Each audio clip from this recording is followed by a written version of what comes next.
Hello Dalek builders, I'm just going to talk a little bit about the paints I've used for painting my Dalek. I'm not a painter, so painting this thing has been a real headache for me. It's not been an easy thing to do. I'm not very good at painting either, so I'm going to talk a little bit about the products I've used and the sort of pros and cons for using them, and a couple of the other little bits and pieces that you might consider using. So the first thing we're going to talk about is primers. Now my Dalek is pretty much made up of MDF and plywood. There's a bit of fiberglass in it as well, but mostly MDF. And as we all know, MDF can be a real nightmare to paint and get a good finish, especially when you're after like a professional looking finish. So there's three primers that I've used predominantly on this Dalek. The first one I'm going to talk about is this one here, which is the Motip Spray Putty. This stuff is like a fawny, beigey coloured primer, and you spray it on in about 3 or 4 coats and then sand it down with, say, 320 to 500 grit sandpaper used dry, and it brings the surface up to a relatively smooth, nice finish. And then with that finish you can do one of two things. You can either put another primer over the top of it and then your base coat, or you can just try and put your base coat straight over the top of it, and it really depends on the finish you want. If you want a semi-smooth finish, then I've just put the base coat straight over the top of it once I've sanded it down. But for a mirror-like finish, so for your dome, your skirt and your neck rings, you would then put on another primer over the top of this before you sand that back for your base coat. So I've used spray putty on all of my parts for the Dalek. The only part that I put the base coat straight on top of this was the shoulders, because I wanted a semi-smooth finish. I didn't want a mirror smooth finish on the shoulders, and I'll show you those in a moment. So once I've put this on, I sanded this down with 320 and 240 grit paper. Now I found that this was too rough because you're sanding on wood, and it took the primer putty straight off the finish. So I would recommend, and what I did in the end, was using 500 to 800 grit wet and dry paper used dry, and this brings it down to a nice smooth finish. It's a lot more work than using the 320 or the 240 grit, but be careful using those grits, but it's quite harsh.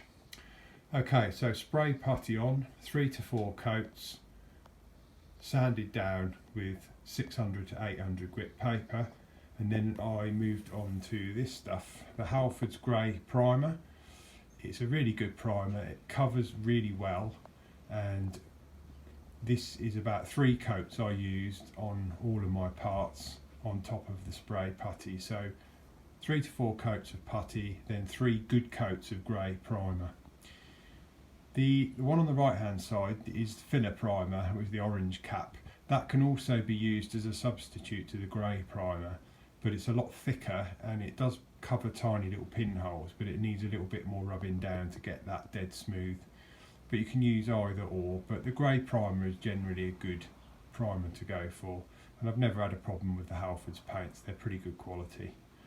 So what do you sand this down with? Well, I sanded my grey primer down with between 1000 and 1200 grit wet and dry paper used dry, and I found that gave a really good, nice, smooth finish ready for the base coat. And the filler primer is pretty much the same. I use the same grits on that.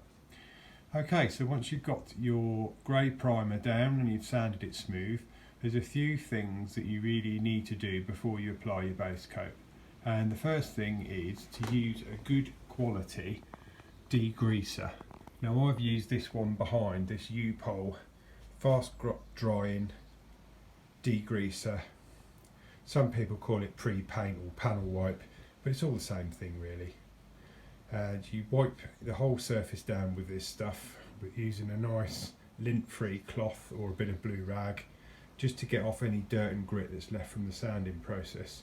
And you'll also find that when it goes on wet, you can see any tiny little scuffs and imperfections you've missed. After you've used the degreaser, get yourself a good quality tack rag and wipe all the surfaces over with a tack rag, and this will make a nice smooth part ready for top coat or base coat. So what base coats have I used on my Dalek? Well, there's 4 different finishes I've used, and the first one I used was the main silver on the Dalek, and I used this colour here, Ford Stardust Silver. Covers really well. There is another colour that's very similar to this called Ford Moondust Silver. I did try a piece with that colour, and what I did find is the paint is a lot more opaque and thinner than the Stardust finish, so you'd need a lot more of it to get a similar result. So I went with the Stardust Silver. This is the Stardust Silver colour here. This is what it looks like. So it's a nice sort of Dalek-y finish, and I'm very pleased with that. That's had no lacquer on it, that's just 3 to 4 coats of Stardust Silver.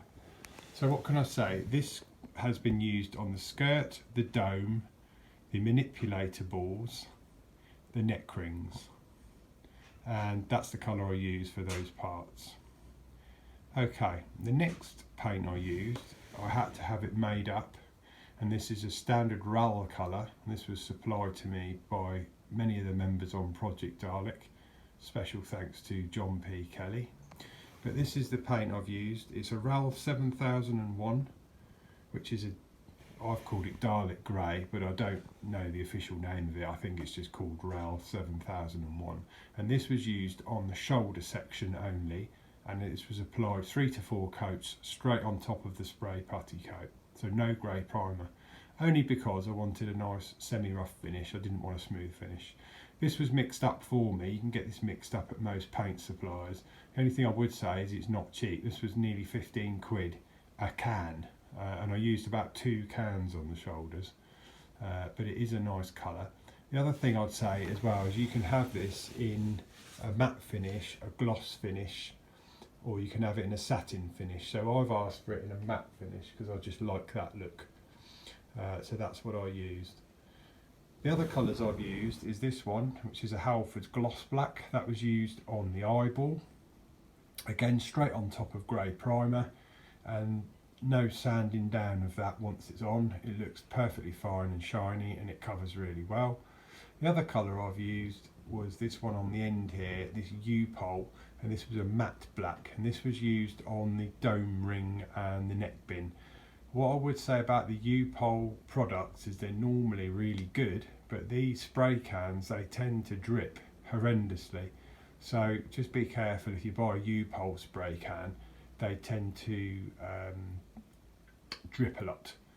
While we're talking on the subject of spray can nozzles, the Halford's colour base coats, so these are smaller cans, the 300ml, the spray head on them is a very small fan, so you tend to use a lot more of it because it doesn't cover very well, and you have to keep the can quite close to the part, so just be careful with that when estimating your paint.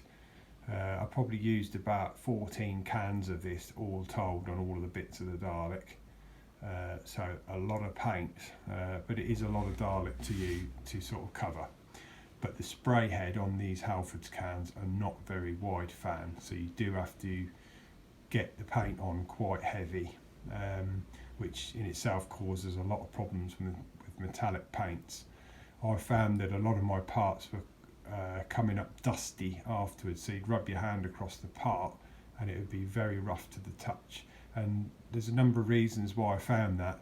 A, I wasn't putting the paint on wet enough, and B, in between each coat of base coat I wasn't tack ragging to get rid of the overspray. As soon as I realised that that's one of the bigger problems that I was facing, and I was tack ragging between coats, it really did make a big difference. So just be aware of that. If you're spraying metallics and you've got a lot of overspray, i.e. the paint is drying before it hits the part, make sure you tack rag between each base coat. You don't need to sand it, but make sure you base coat it to get rid of all of that overspray, and that gives the second coat a good chance to grab onto it and stop giving it a rough edge. But anyway, I hope this video helps. It's really for me to catalogue what I've sprayed on the Dalek.